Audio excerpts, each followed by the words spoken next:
This is Work Together 13-2, page 377 in the textbook and 329 in your workbook.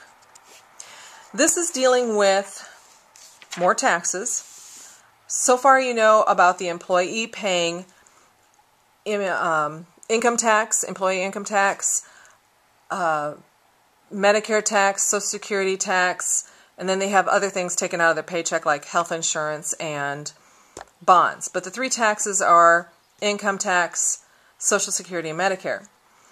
Social Security has a ceiling, or what they call a tax base, meaning it maxes out at $87,000. So if an employee pays in at least $87,000 worth in Social Security tax, then they don't have to pay any more Social Security tax for the rest of that particular year.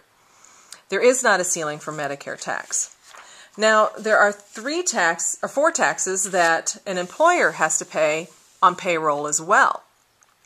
The first two are just repeats of what the employee has to pay. It's a one-to-one match. The employee pays Social Security and Medicare tax. Well, the employer has to pay the exact same amount as well. Two others are federal unemployment tax and state unemployment tax. Federal unemployment tax is 6.2%. Federal. And what they do is the federal government allows payments, the amounts paid to the state unemployment fund. So we can take, state unemployment is, I'm going to put in here, state unemployment is 5.4%. And if I subtract that, that would be 8%. So we can't go beyond 6.2%. So what they do is they make federal 0.8% and state tax 5.4%. So the two of them together equal 6.2. So really your state gets more tax from you than your federal government. The federal unemployment tax is 8% of the first $7,000.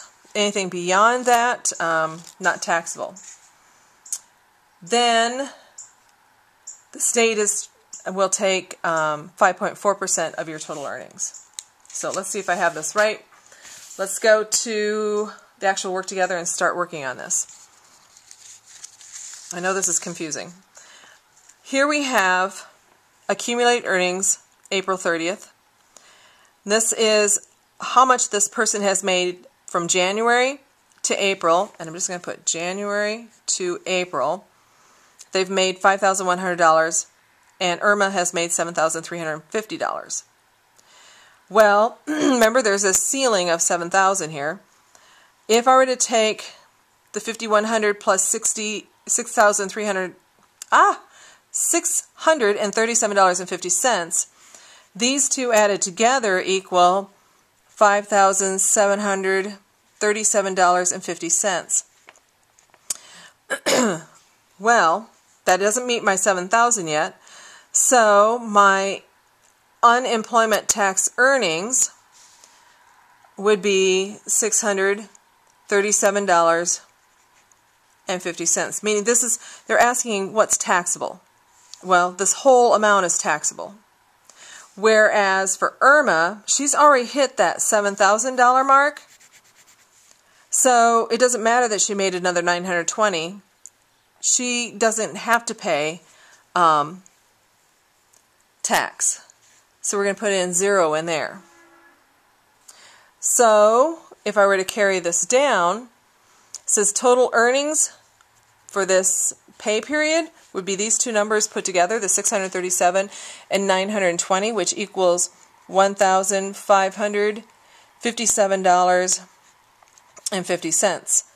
And the unemployment taxable earnings is $637.50, because some of it doesn't get to be taxed anymore because it's hit that ceiling. Now down here we start figuring out our actual taxes. So Social Security tax payable is 6.2%. So it's going to be taxed by the $1,557 $157.50 times 6.2% is $96, and you have to round it up to the penny, 57 cents. And all we're doing is taking the total earnings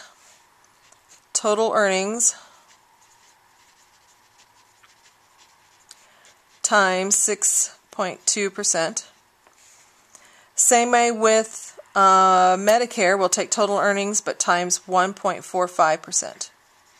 So my total earnings here was $1,557.50 times 1.45%. I get $22.58. Okay, unemployment tax payable, federal. This one, you're going to end up taking,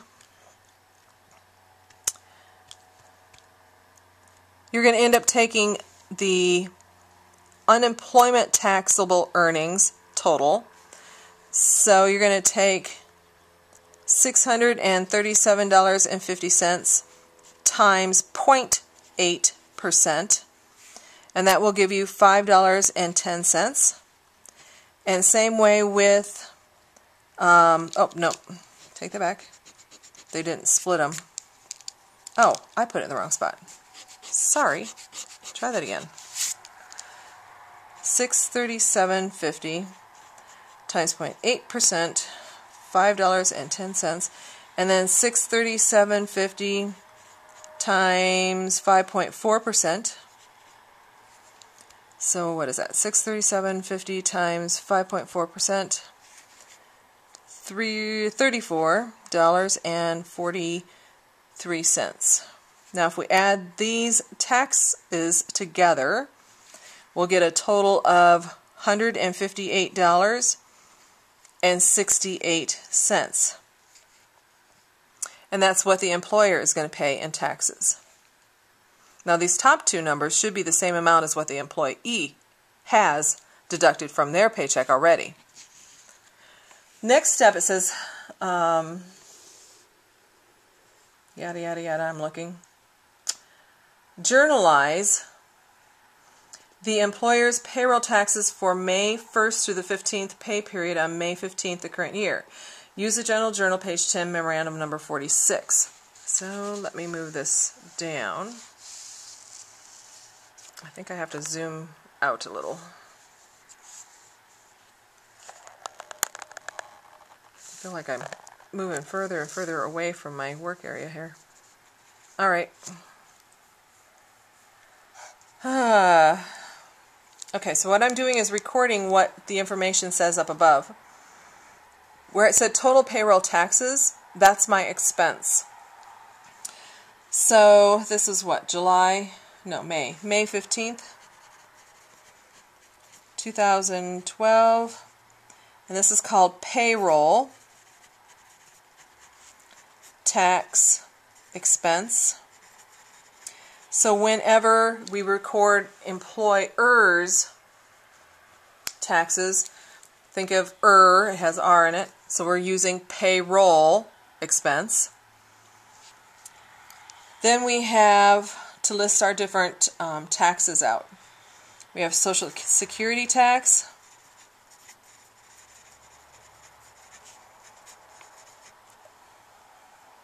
payable, because we'll eventually have to pay the government. Right now we're just holding the money in a special spot. Medicare tax payable, unemployment tax, and I'll copy the numbers down in a minute. Federal, and this is unemployment tax payable, state.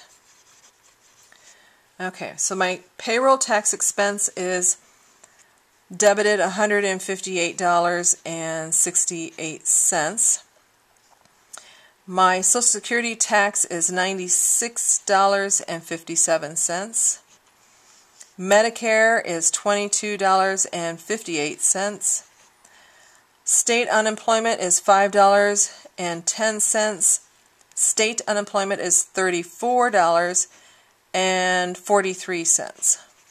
And they told me my documentation was M46. And that is all there is to it. Now, you're going to start getting confused between taxes because the employee has got taxes taken out and the employer has to record it in their books. And the employer has taxes taken out and records it in the books. And somehow the kids start getting things mixed up. So, read the book. I do encourage you to read the book and work through the transactions. And if you have to, erase them and try it again.